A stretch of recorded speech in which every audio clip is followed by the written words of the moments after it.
I'm Vinnie Cilurzo with the Russian River Brewing Company. I'm here with your craft beer and brewing tip of the week.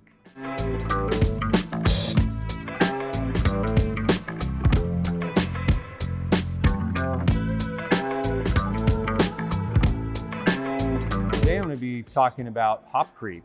Now, hop creep is a phenomenon where there's a secondary fermentation that happens to a beer that's been dry hopped.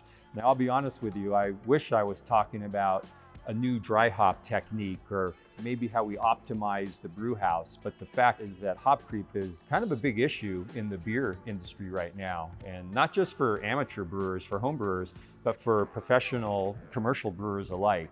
And it's something that I taste beers often from both amateur brewers and professional brewers, and I taste a little bit of diacetyl or that buttery note, which is a pretty good sign that if it's a dry hop beer, that the hop creep was happening there.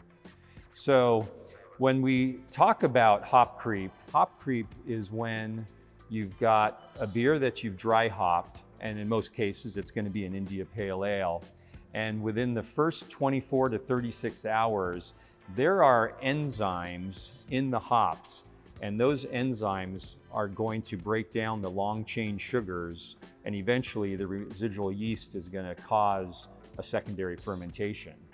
Now, this is a topic that has really only been around in the modern era of brewing since 2016, but the fact is that it actually was written about back in the late 1800s. In modern times, researchers went back and academics went back and found that this was written about back in 1893 by two researchers, Brown and Morris. But instead of calling it hop creep, they had what I think is a better name for it. They called it the freshening power of dry hops.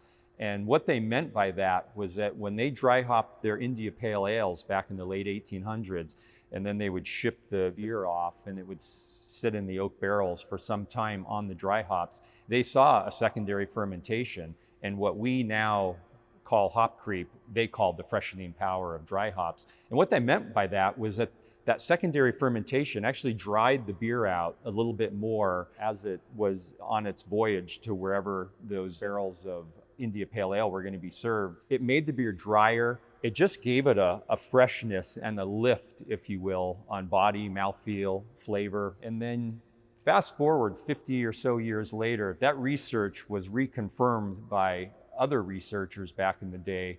And now that's in the, say, 1940s or so. And then fast forward to 2016, where we're at now, and it pops back up again. Why did it happen? Well, that's stuff that we can talk about throughout this video today. How did it come back? Why the reasons are, happening in the current brewing era that are causing hop creep again. Hop creep is the phenomenon where the enzymes that are in the hops, and these are the hops that are getting added to your beer in the form of a dry hop, those enzymes are actually breaking down the long chain sugars. So if you think about a regular fermentation, your beer goes through a fermentation, and as the yeast eats the sugar and the sugar turns to alcohol, that sugar content drops, the alcohol goes up, and in the end, you're going to be left with some amount of unfermentable sugar, and those are long chain dextrin sugars. And if you don't dry hop the beer, that is going to be what your residual sugar content is going to be. But if you add dry hops, and in a sizable quantity, those dry hops, those enzymes in the dry hops are going to break down those residual long chain sugars, make them short, basically turning them into simple sugars. And now the residual yeast that's left in the beer has the ability to cause a secondary fermentation. And that is what we call hop creep. So how does it actually work? Well, let's get a little bit deeper into it. So the same enzymes that trigger a mash, amyloglucosidase and alpha amylase, beta amylase, and limit dextrinase, those enzymes are the enzymes that we're finding on the hops. To learn more about hop creep and dry hopping, go ahead and click the link below.